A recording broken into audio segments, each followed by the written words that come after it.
we go. How's it, everybody? Welcome back to the Fontainer. Another video for you on the ongoings and news from Newcastle. We've got to speak about Jacob Ramsey joining the club, our new midfielder from Aston Villa. We've got to talk about strikers options, Johan Visa, Strand Larsen, Samu from Porto. We've got to speak about the Sky News today and Jamie O'Hara's saying that Newcastle are holding Isak for ransom. Some late news this afternoon was that Newcastle rejected a loan offer for Lewis Miley.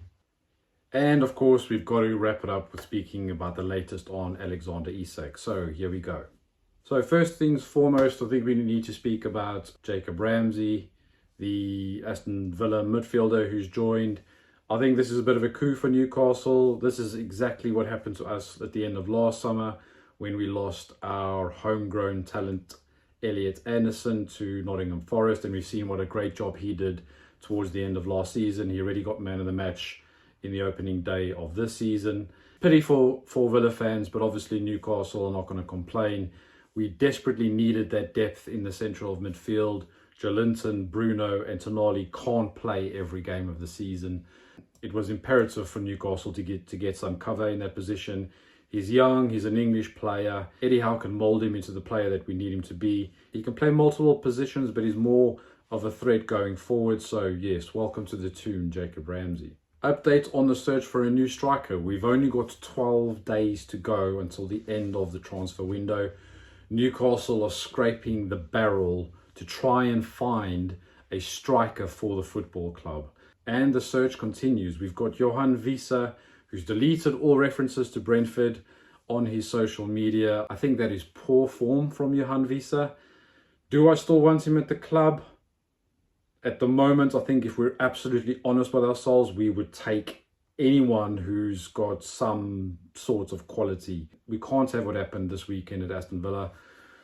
With the best will in the world, Anthony Gordon is not a striker. We need him playing in his best position on the left wing. We desperately need a striker who can play up front by himself.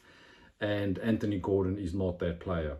So Johan Visa, there's a lot of talk going on about Newcastle being two-faced, about it being hypocritical. How can we say one thing about Isak and when Visa's doing exactly the same thing, we're like, oh, well, that's fine. My view is if we can get away with it, I wouldn't want Visa at the club. I think that mentality is not the kind of player that Eddie Howe likes.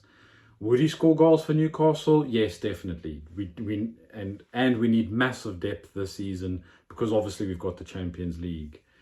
So there's a little bit of a contentious one, this one. I'm not sure how I feel about it. If it comes down to deadline day and we can get him for less than what Brentford are asking, which is currently 60 million, no chance. We can't pay 60 million for Johan Visa. We might just have to start Willis Sula up front. I do think an interesting one may be Jamie Vardy on loan. Obviously, his legs have gone. As I said before, we are scraping the barrel on our search for a new striker. That leads me on to Jørgen Strand Larsen. He's a player whose profile suits Newcastle. He's young, he's strong. Would we have wanted him at the beginning of the transfer window? No, no chance. Would he be an upgrade on Callum Wilson? Yes, definitely. But I think where we are at the moment, we've got Visa, we've got Strand Larsen. Samu's not going to happen from Porto. He got injured at the weekend. Even before that game, he was kissing the badge saying, I'm staying here. So I don't think Samu is a realistic one. But again, as I said before, looking at the game against Villa at the weekend when they were down to 10 men, we just couldn't put the ball in the back of the net. It did look like Eddie Howe tweaked things slightly, but we can't go into this Premier League season and the season with the Champions League without having two strikers. One thing this does show us is that Eddie Howe does not have confidence or faith in Willis Sula. So if we could, we should probably send him out on loan if we can get two strikers on the door. But that's a very, very big if at this stage. The next thing I want to speak about is Jamie O'Hara on Sky Sports News today. To be honest with you, this interview really did wind me up.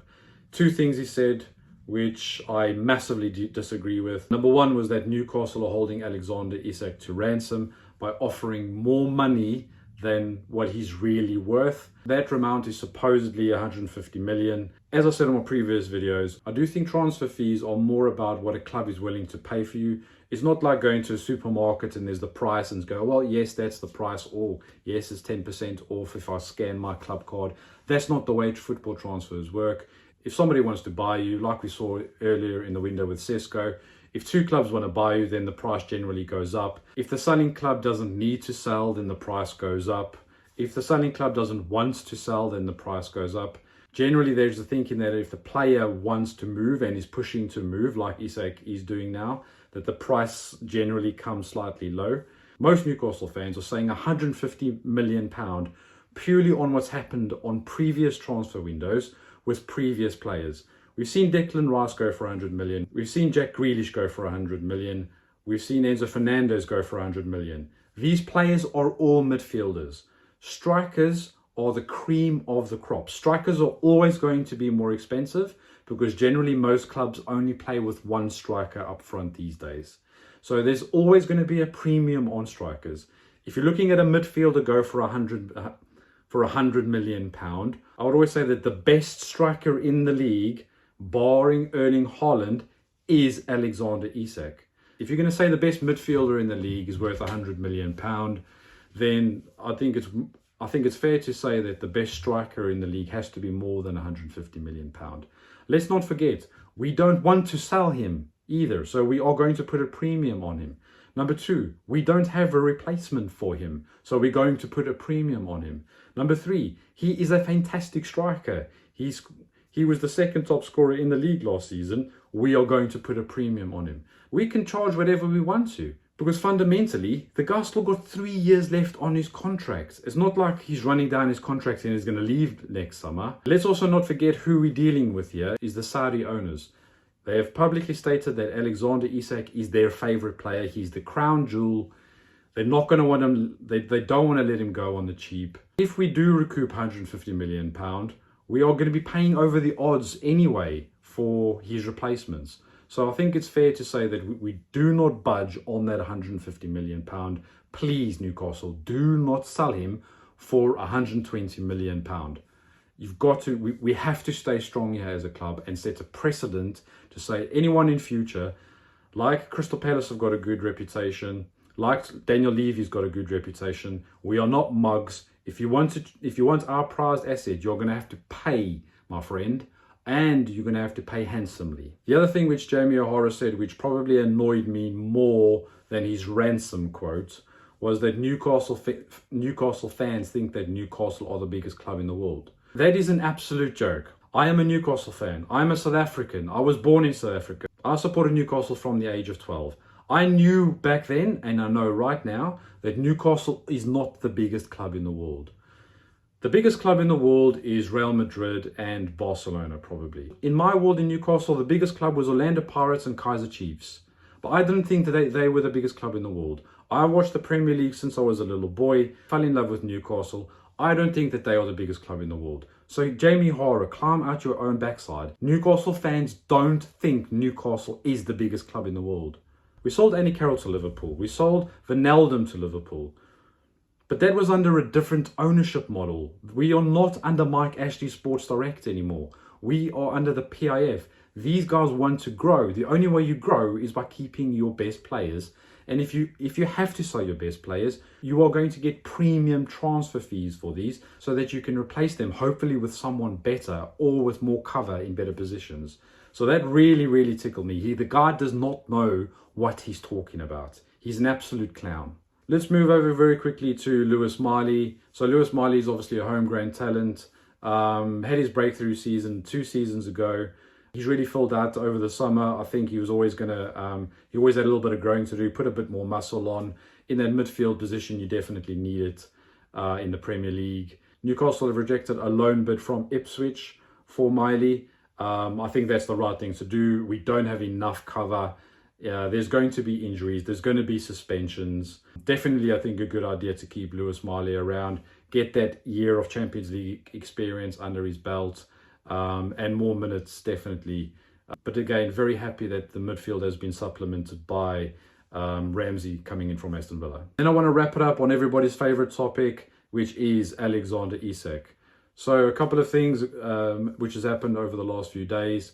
The first one I want to mention is John Dale Thomason. You might remember Thomason being a striker for Newcastle in the 97-98 season. I definitely do. He never really happened for him at Newcastle, but no doubt he was a great talent. Just want to read a couple of quotes that he's mentioned about Alexander Isak. So he has gone on to say that first and foremost, Alex is an extremely professional player. Okay. And a fantastic character and personality. Now, let's be honest, we all thought that a month ago, didn't we? I've talked a lot with Alex during this period. Such situations are quite complex, and they're extremely complex environments in which players operate. I'm sure it will work out in the end, but you have to know the whole picture before you draw conclusions. Now, in a couple of my previous videos, I did mention that there's always two sides of a coin. There's a Newcastle side, which, to be fair, Newcastle haven't come out and said much. The only real info we've heard is from Eddie Howe saying that the door is open, and obviously he wants Alexander Isak playing for Newcastle. We don't have a sporting director. We don't have a CEO either, and there's absolutely no chance of PIF coming out and saying something. He did go on to say, I don't think we know the whole picture. I don't know the whole picture either. It's quite normal since there's a lot of politics in a football club, but one thing for certain is that Alex is a fantastic guy and a professional. The last thing he said was that we should all be very careful about drawing conclusions because we don't know the big picture. So, what can we unpack about what Thomason's saying? So, he's obviously saying that Alex is a fantastic guy. Well, as I said, we all thought that, all Newcastle fans thought that a month ago. My personal feeling on it as well is that I would take a lot of what the media is pushing with a slight pinch of salt. None of this has come out of Alexander Isak's mouth. Gary Neville even said on Stick to Football that when Wayne Rooney was pushing for a leave in 2010, he announced it directly through the media. But he ended up staying and signing a contract extension. Obviously, Man U back in 2010 and Newcastle in 2025 are completely different beasts. But the similarity is that the biggest player at the club did want to leave. The difference here is that we've not heard directly from Alexander Isak. We are hearing things probably either via his agent and then via journalists and through the media. I still think Alexander Isak ends up staying at the club. The main reason is because we cannot get a replacement striker in for him. In 12 days, it is highly unlikely that we're going to get two quality strikers over the line, whether that's Johan Wiese, whether that's Strand Larsen, whether that's Ollie Watkins. If we get two of those players, do we let him go? That's going to be the very interesting thing to keep an eye on over the next 12 days. I don't want Alexander Isak to leave the club. I would prefer it if the window shut and Alexander Isak was still a Newcastle player. Goals heal wounds, definitely. I think that if he comes back into the club, has an apology directly to his teammates, we don't need to know about that. That should be kept private in the club. If he starts on the bench, it'll give the whole club a massive boost. If we have Callum Wilson's replacement starting games, then that'll be okay. Who is looking forward to Liverpool on Monday night at St James's Park? I think the atmosphere is going to be absolutely rocking. The whole world is going to have their eyes on this football match. But I'm not feeling very confident if we don't have a striker up front. So that's it from me. Please give us a like and a comment. Do you think Alexander Isak will stay? Do you still want Johan Wiese to join Newcastle, bearing in mind his behaviour at Brentford? Do you think Strand Larsen will be a good enough replacement for Callum Wilson? And the big question is, do you want Alexander Isak to stay at the club? If he does stay and he scores a couple of goals and makes an apology, is that bridge under the water and we can all move on? Maybe use the next 12 months to look for a replacement. Please do give us a like and subscribe, but until the next one, don't forget. Here we go.